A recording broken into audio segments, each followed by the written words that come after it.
Shri Swami Samarth. Doctor rakhi गुरुवारी काय करायचं आहे सांगण्यासाठी आली आहे. आज आहे गुरुवार, गुरूंचा वार, आणि ह्या गुरूंच्या वारी आपल्याला सर्व आपल्या शिक्षक, पालक, मित्र मंडळी, बॉस आणि आपले गुरु श्री स्वामी समर्थ असो, साईबाबा असो, जेही आपले गुरु आहेत, जे आपल्याला काही चांगले मार्ग दाखवतात आणि त्या मार्गामध्ये अडथळे आले तर त्याच्यातून आपल्याला कसं बाहेर पडायचं याचं मार्गदर्शन करतात, तेच आपले गुरु. आणि ते आपले थोर मोठे कोणी असू शकते. आज ह्यांना प्रणाम करून सूर्याला जल द्यायचा आहे, पिंपळाच्या झाडाला जल द्यायचं आहे, निंबाच्या झाडाला जल द्यायचंय, केळीच्या झाडाला जल द्यायचं आहे, आणि गणेशजींना दुर्वा फूल वाहून अर्पण करायचं आहे. पिवळी फुलं वाहा, चाफा, गोंडा अशी पिवळ्या फुलांचा वर्षाव तुम्ही आज करू शकता.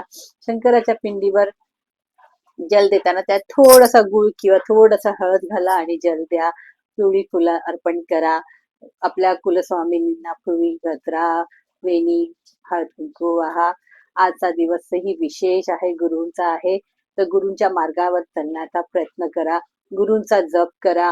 गुरूंना आज तुम्ही भेट द्या. आपल्या शिक्षकांना भेट द्या. उद्या शिक्षक दिन आहे. शिक्षकांचाच गुरूंचा दिवस उद्या आहे, 5 सप्टेंबर. तर आजच तुम्ही सगळ्या शिक्षकांना फोन करून त्यांचे आशीर्वाद तुम्ही घ्या आणि आपला दिवस चांगला करा. आज गुरुवार आहे, त्याच्यावर पिवळं खा, पिवळं दान करा. केळी खाऊ नका, परंतु दान करा. बुंदी, लाडू असं तुम्ही अर्पण करा. गुळ वगैरे तुम्ही दानामध्ये द्या. चण्याची डाळ तुम्ही दानामध्ये द्या. खूप चांगलं असतं. तुमचा बृहस्पती खूप चांगला होतो. जर तुम्हाला संपत्ती आणि ज्ञानाचा अभाव असेल तर नक्कीच तुम्ही आज पिवळं दान करा आणि डाळ दान करा, पिवळे वस्त्र दान करा. पिवळ्या वस्तू जितक्या जमेल तेवढा तुम्ही करा. खूप आहे जेवणामध्ये, खाण्यामध्ये कढी, खिचडी सुद्धा तुम्ही सेवन करू शकता.